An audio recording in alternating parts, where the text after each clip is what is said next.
Tomaré datos escolares por 800, Alex. Esta es la clase más inútil que una persona podría tomar en la escuela. Ay, vamos a ver, tal vez... ¿poesía? Lo siento, Jeff, pero la respuesta correcta es todas las clases. Todas son inútiles. En mi primer video no tuve tiempo suficiente para decir esto, pero me molesta cuando la gente se lleva bien con sus profesores. Entiendo que algunos profesores son más relajados que otros y a veces le preguntan a la clase ¿y cómo estuvo su fin de semana? Entonces, si quieren hablar de algo importante, pueden compartirlo. ¡Mi perro murió! Sí, ellos hacen eso. Pero hay un límite que no debes cruzar. No hables con tu profesor solo por hablar durante la clase. Y no sé si esto es un problema en otras partes del mundo, pero a veces había niños en mi clase que decían: hola Susan, ¿cómo estuvo el recital de baile de tu hija? ¿Recuerda todos sus pasos? Vi el video que publicaste en Facebook, parecía que se estaba divirtiendo mucho. ¡Detente! ¡Detente! ¡Detente! Quizás no habría sido un buen maestro. Antes de contarte sobre mi profesor de poesía, necesito hablarte de la escuela a la que asistí para que puedas entender mejor de dónde vengo. Bueno, pues fui a una escuela privada en 9º grado y... ¿qué es una escuela privada?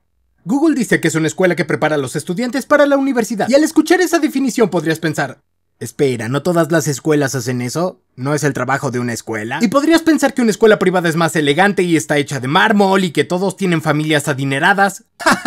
No. Significa que las escuelas reciben poco dinero del gobierno y los padres tienen que pagar por los pupitres y el salario. Sé que las escuelas privadas varían dependiendo de cuán adinerados sean los padres, y yo sé que en algún lugar existe una escuela hecha de mármol, pero la escuela privada a la que yo asistí era relativamente peor que una escuela pública normal. Digo, oigan, ni siquiera teníamos pupitres, solo tenían mesas y sillas plegables. ¿Cómo le hicieron para...? Ahora sé a dónde se fue el presupuesto. La principal diferencia entre una escuela pública y una privada es que la escuela privada es más pequeña y hay uniforme y casilleros. Entonces, ¿por qué mi hermana gemela y yo asistimos a una escuela privada? Pues porque los gemelos tienen superpoderes y necesitamos ir a una escuela especial para mejorarlos y... estoy bromeando, aunque sería genial. Fuimos porque cuando comenzamos nuestro primer año, nuestro hermano mayor ya estaba en su último año y ya iba a esta escuela. Y mi mamá no quería conducir a 2 escuelas para recogernos, ya teníamos un sistema de transporte, no puedes alterarlo. Y mi hermana y yo no sabíamos qué esperar de una escuela pública. No habíamos estado en una, pensamos que nos iban a hacer bullying. Oigan, hoy tengo ganas de molestar a alguien. Sí, claro. Sí, podemos ir a una prepa pública, digo, ¿qué es lo peor que podría pasar? Bueno, el sistema de transporte compartido que teníamos hacía que llegáramos a la escuela antes que los demás y nos recogían de la escuela súper tarde. Y además, como era una preparatoria, daban una cantidad absurda de tareas. Recuerdo dividir la tarea en partes, en plan, ok, puedo hacer geometría mientras espero que empiece la escuela, la tarea de biología la puedo hacer durante geometría, y coro va después del almuerzo, así que puedo hacer esto mientras como. Mírame siendo responsable. Tengo una hermana menor que acaba de terminar su primer año en una escuela pública, y ella piensa que fue muy difícil. ¿Crees que tu 9º grado fue difícil? Intenta hacer el doble de tareas y usar los mismos pantalones a diario. Entonces la única pregunta que queda es... ¿por qué mi hermano mayor fue a una prepa privada en primer lugar? Hermano, ¿por qué fuiste a una prepa privada en primer lugar? No lo sé, solo decidí hacerlo. Sentí que debía hacerlo. Mi mamá lee mis guiones y me dijo que él fue a una escuela privada porque uno de sus amigos le comentó que había chicas lindas en la escuela. Así que solo se quedó ahí durante 4 años. Ok, ahora hablemos de mi profe de poesía. Lo llamaré señor...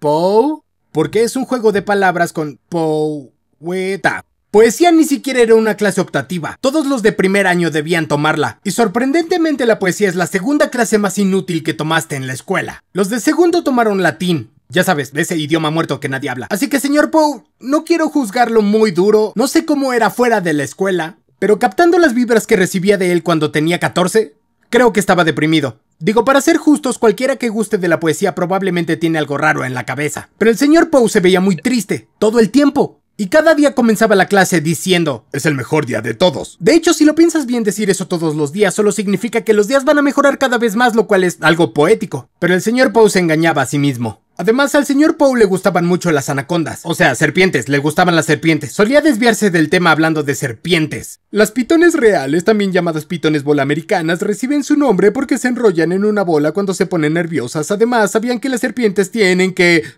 olvídenlo. A veces en clase estábamos analizando poesía y el señor Poe nos decía que cada palabra en un poema era importante. El poeta no tenía que usar la palabra él, pero lo hizo.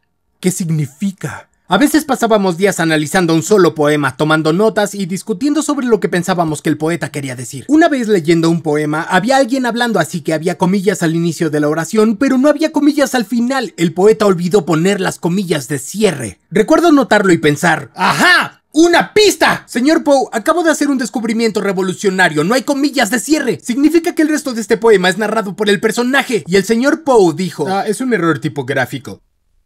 Bueno, váyase a la... ¿Por qué estoy criticando minuciosamente este texto cuando el poeta puso intencionalmente mala puntuación en sus poemas? ¡Pterodáctilo! Esto puede sonar raro, pero ¿saben qué son los acertijos de pensamiento lateral? Los acertijos de pensamiento lateral son como acertijos, pero más absurdos. Te encuentras con una situación extraña con poca información y tienes que hacerle preguntas de sí o no a la persona que te contó el acertijo para llegar a la respuesta. Y creo que mi favorito es este porque es muy absurdo. Alguien entra a un restaurante, pide albatros, da un bocado y luego se lanza de un puente. ¿Por qué? Normalmente, si estuviéramos jugando de manera oficial, me harías preguntas de sí o no, en plan, ¿estaba el hombre en una relación? Y yo respondería diciendo, bueno, ya no. La explicación es esta. No la voy a leer porque es súper larga y complicada, pero tú puedes leerla si quieres. Bueno, al señor Poe también le gusta contar este tipo de acertijos, pero sus soluciones eran más tontas. Uno de los acertijos que contó era, estás atrapado en un restaurante. ¿Cómo sales? Bueno, pues se me ocurren como 5 soluciones de inmediato. Tirar la puerta, atravesar una ventana, usar una palanca, probablemente haya un cuchillo afilado para cortar la pared, o puedes cavar debajo de todo con una cuchara. Pero en realidad, ninguna era correcta. ¿Y cómo sales de un restaurante en el que estás atrapado? Recibes una educación. Ok, déjame explicar. Estás atrapado en un restaurante porque eres mesero. Es tu trabajo y para salir del restaurante necesitas obtener buena educación para conseguir mejor empleo. Algo parecido a cómo pude dejar mi trabajo en la industria alimentaria al obtener una educación. Es gracioso porque él abandonó la universidad. Así que la clase resolvió el acertijo, pero el señor Poe nos contó otro y nunca logramos descifrarlo. Y el acertijo es: cualquiera puede cavar una zanja, pero se necesita un verdadero hombre para...